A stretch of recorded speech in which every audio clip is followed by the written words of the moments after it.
tanya Bapak Ibu iman sama malaikat? Iman? Oke. Maaf ya Bapak Ibu, sudah tahu malaikat itu loh yang bersayap.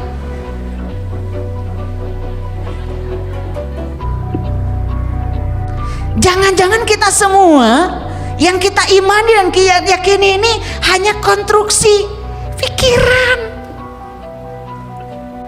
Padahal itu namanya malaikat. Malaikat Ijrail, malaikat Israfil, malaikat Munkar, malaikat Nakir. Ngaji ada di situ. Malaikat Munkar dan Nakir yang nanya di kuburan. Mana kuburannya? Kan ini kuburannya. Siapa yang ditanya di sini? Kan tiap hari bertanya, "Ari Allah teh nu mana?"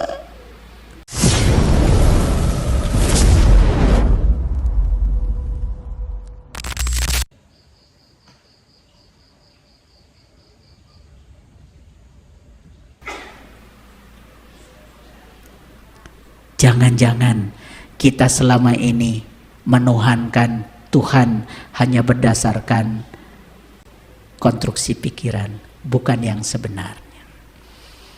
Itu berhala.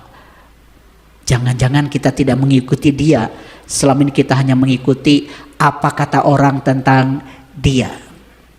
Coba Bapak Ibu, apa kata orang tentang dia? Katanya atau nyatanya? Ulangi, katanya apa nyatanya?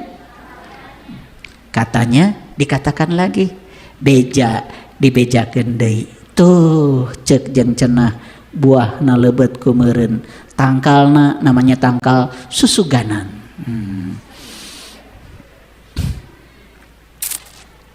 Makanya kata Allah di Quran, perhatikan Bapak Ibu, iyattabi'una illa dzann wa inhum illa yakhrusun. Mereka tidak mengikuti kecuali prasangka belaka, dan mereka hanyalah menduga-duga.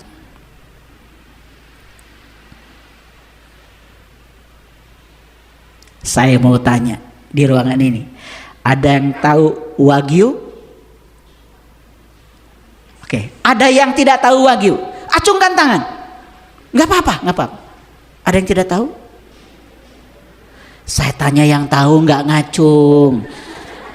Ada yang tahu Wagyu? Acungkan tangan yang tahu. Tahu. Berarti yang tidak acungkan tangan nggak tahu. Oke, benar-benar nggak tahu. Oke. Bukan Wahyu, Wagyu. Nah, saya kasih tahu. Mereka yang pernah menyantap Wagyu, pernah melihat Wagyu, betul? Pernah merasakan rasanya Wagyu, sangat berbeda emosinya ketika saya bilang Wagyu dengan mereka yang sama sekali bahkan baru dengar namanya. Beda nggak? Beda tuh.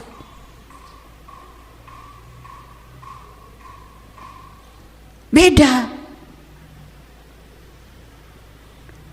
Mereka yang sudah mengalami Wagyu, dia paham Wagyu itu apa. Bahkan mungkin sekarang karena pernah merasakan enaknya makan makanan itu, ngiler sekarang karena ingat lagi betapa enaknya makanan itu. Nu acan mah boro-boro karunya. Malah nanya kawat, Wahyu tuh kalau salah. Ternyata dia itu malah benci begitu saya dengar Wagyu. Karena yang dia pikir Wahyu, kebetulan pernah disakiti Wahyu. Nasi Wahyu yang pernah menyakiti masih ada tuh di otaknya, betul nggak? Tuh, jadi kemana-mana pikirannya. Bayangkan ya, luar biasa kan? Oke, yuk perhatikan Bapak Ibu.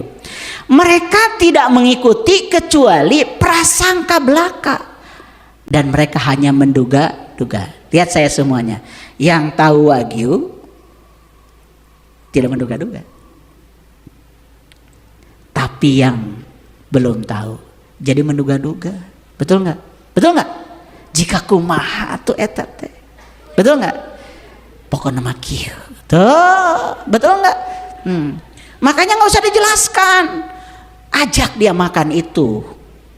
Traktir. Karunya Betul nggak? Begitu ditraktir diajak, ya, oh iya Wahyu teh.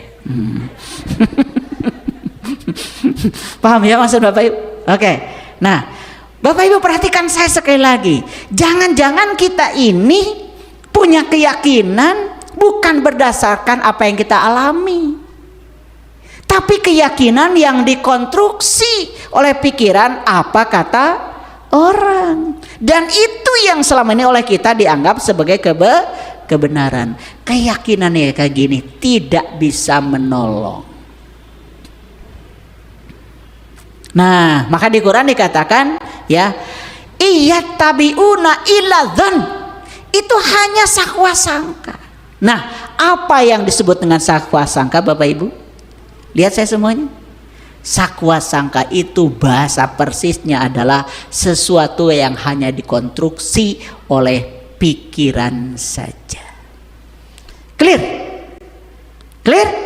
Oke. Saya tanya Bapak Ibu, Bapak Bu iman sama malaikat?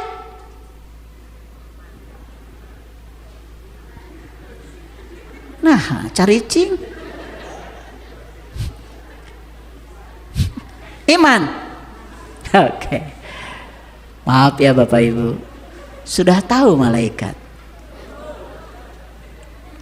Itu loh yang bersayap.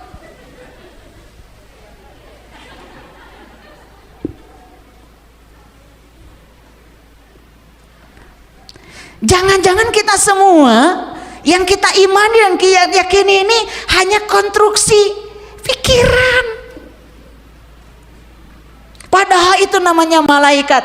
Malaikat Ijrail, malaikat Israfil, malaikat Munkar, malaikat Nakir. Ngaji ada di situ. Malaikat Munkar dan Nakir yang nanya di kuburan. Mana kuburannya? Kan ini kuburannya. Siapa yang ditanya di sini? Kan tiap hari bertanya, ari Allah teh nu mana? Ari Gusti abdi teh nu mana? Cenah caket tapi abdi tak can terang. Suka begitu Bapak Ibu? Tah eta teh Munkar Nakir nuju nanya ka urang. Karena konstruksi pikirannya lain. Munkar dan Nakir itu nanti ketika kita sudah 7 langkah meninggalkan yang dikubur, maka mereka akan ditanya boga genir. Kan itu yang dikonstruksi di sini. Betul nggak? Makanya waktu teman saya di pesantren meninggal, saya tungguin di situ. Sayang sama dia saya. Saya dipanggil sama guru ngaji saya. Ari mana cicing wae didinya? Balik. Karunya Pak. Nah karunya naon? Meh teu ditanya ku malaikat. Kan sahur Pak Guru, kalau 7 langkah ditinggalkan saya, ditanya, meh teu ditanya, cicing saya di situ. Meh teu ditanya, karunya, boga genir.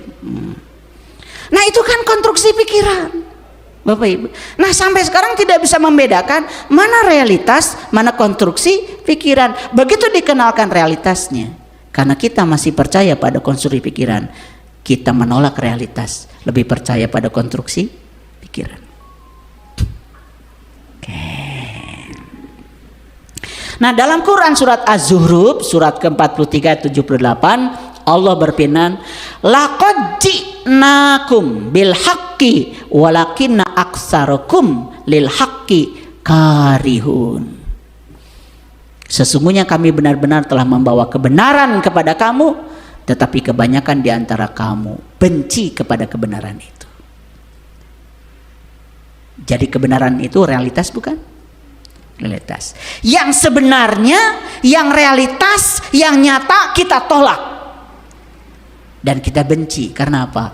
Karena kita lebih percaya pada zon yang dibangun oleh konstruksi pikiran. Clear ayat ini? Oke. Bapak Ibu, kasihan atuh sama saya, udah milihin ayat-ayat kayak gini, dangukeun ya. Saking sayang saya tuh sama kalian itu. Kalau nggak sayang mah udah. Saya pernah ditegur oleh guru saya, kamu teh hanya mikirin diri sorangan atuh, bejaan batur. Kata saya itu udah hese mejaan batur, sieun nyarekan. Karena tidak semua orang kalau dikasih tahu itu akan mengatakan yes. Betul nggak? Apalagi yang sudah tebal keyakinan yang dibangun konstruksi pikirannya. Betul nggak? Begitu dapat yang berbeda pasti menyalahkan walaupun itu benar. Betul nggak? Iya. Ini jelas bukan saya kan? Bukan saya kan? Ngerti Bapak Ibu? Kenapa? Ini ganteng. Beda dengan saya tadi. Waktu saya gini, walaupun gini tetap aja kan nggak sama kan dengan itu. Sampai saya itu mau ngajar aja bawa kacamata. Saking pengen ngerti gitu. Karena kalau tidak disimulasikan, tengerti wae. Betul nggak? Nah maksud saya, orang ini sedang melihat pemandangan yang sama. Yang satu pakai kacamata seperti biasa, yang ini pakai kacamata Ray-Ban. Saya mau nanya Bapak Ibu, ini orang akan melihat yang berbeda apa tidak? Beda, padahal dia sedang melihat yang sama. Ini orang, kalau Bapak Ibu tahu, sedang melewat cewek cantik. Percaya nggak sama saya? Ya bagus, nggak usah percaya. Saya aja nggak percaya. Loh ini gambarnya sambil beda-beda, yang sana nggak tahu sedang lihat apa, sedang lihat. Ngerti maksud saya? Jadi ternyata kerangka berpikir itu sangat berbahaya. Kacamata kita untuk melihat itu sangat berbahaya. Betul? Oke. Baik Bapak Ibu, perhatikan. Ada dunia nyata, ada dunia interpretasi. Jadi yang disebut dengan dunia kerangka pikiran itu sebetulnya bahasa lainnya adalah dunia interpretasi. Yuk kita lihat. Seseorang tadi sudah saya jelaskan, kelihatan menyebalkan bukan karena dia menyebalkan, betul? Tapi karena kita mengaitkan orang itu dengan memori masa lalu. Yes? Oke. Jadi Bapak Ibu, saya khawatir kita ini hidup bukan di dunia nyata, tetapi kita hidup di dunia interpretasi. Nah bahayanya pikiran luar biasa. Kadang-kadang pikiran itu suka bikin drama seolah-olah itu kenyataan, padahal kenyataannya tidak seperti yang dibicarakan oleh pikiran. Ya, oke kita lihat. Jadi gimana caranya Bapak Ibu? Nih saya kasih tipsnya. Mulai sekarang cobalah Bapak Ibu melihat dunia bukan dari kepala, tapi dari keheningan. Tadi saya praktek ya. Jadi saya habis olahraga, saya duduk, saya lepaskan semua konsep tentang taman, semua konsep tentang bunga anggrek, bunga palem, semua lepaskan konsep itu. Saya seolah-olah sedang menjadi bayi yang baru saat itu melihat bunga itu. Ternyata di situ saya melihat keajaiban. Jadi saya punya cucu. Cucu saya yang ketiga, perempuan, cantik menurut saya. Kakeknya, dia kalau melihat sesuatu selalu wow, selalu begitu. Saya belajar dari dia. Saya bukan sekedar menjadikan cucu saya ini sebagai sumber energi kedamaian, tetapi saya belajar dari dia. Saya sering mikir, kenapa setiap saya mengenalkan benda apa saja yang menurut saya biasa, bagi dia itu wow, suka begitu. Saya tahu ilmunya sekarang, karena dia baru melihat pertama kali itu. Dia masih hening. Di sininya tidak ada konsep, tidak ada konsep, tidak ada nama, tidak ada definisi, tidak ada kategori. Dia belum sekolah, baru 2 tahun. Dia awal manusia, dia masih di surga, dia Adam. Sedangkan saya melihat sesuatu biasa-biasa saja, walaupun sangat sakral sebetulnya, karena saya melihat sudah menggunakan konsep, nama, kategori. Makanya saya coba menjadi cucu saya yang 2 tahun. Ketika duduk di taman, saya lepaskan semua konsep itu, dan saya bisa menyaksikan keajaiban. Cuman kalau saya mau bilang wow begitu, saya nggak berani. Nggak berani, takut istri saya datang, ngapain lo? Padahal saya sedang praktek jadi cucu saya. Jadi saya melihat sesuatu seolah-olah saya baru melihat pertama kali karena saya bebaskan konsep. Itu namanya melihat bukan dengan kepala, tapi melihat dengan keheningan. Yang kedua, cobalah Bapak Ibu mulai sekarang melihat sesuatu bukan dengan pengetahuan. Sudah terlalu banyak di sini buah holdi yang kita santap. Sekarang lihatlah sesuatu dengan kehadiran. Bapak Ibu, ya, coba ya, nanti di rumah ada pohon, peluk aja. Tapi kalau nggak ada orang, ya, bahaya. Peluk, rasakan kerasnya kulit pohon, ya. Kalau Bapak Ibu lebih lembut lagi, Bapak Ibu akan merasakan ada energi halus di pohon itu yang sedang mengalir. Karena memang ada pembuluh-pembuluh darah pohon yang sedang mengalirkan air ke pucuk, air ke dahan, luar biasa Bapak Ibu. Dan di situ kita akan berjumpa dengan keajaiban. Asal hening. Sederhana kan Bapak Ibu? Tidak usah yang mahal-mahal, gak usah pergi ke gunung ya. Tapi nanti kalau memeluk pohon, kalau nggak ada siapa-siapa, nanti pulang ke rumah, ini habis ngaji dengan Saiful Karim, ibu saya meluk-meluk pohon, sesat.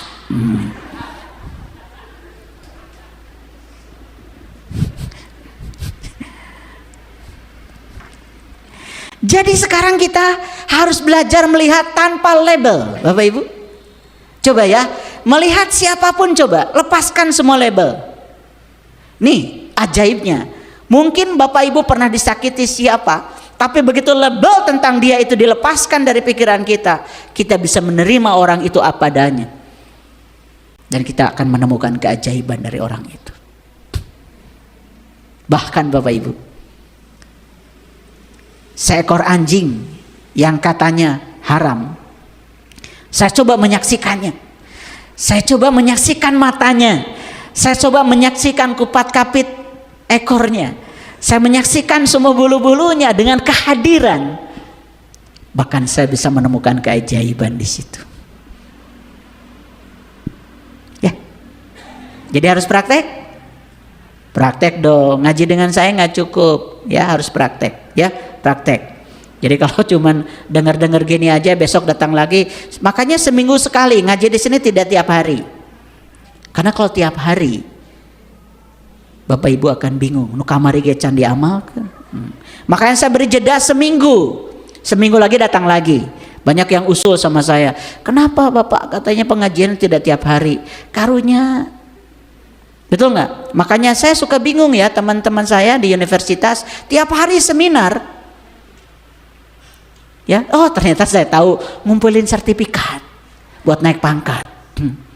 Kalau saya ikut seminar itu niatnya saya ingin tahu sesuatu dan saya praktekkan. Makanya kalau ikut seminar saya paling setahun sekali. Makanya saya pangkatnya nggak naik-naik.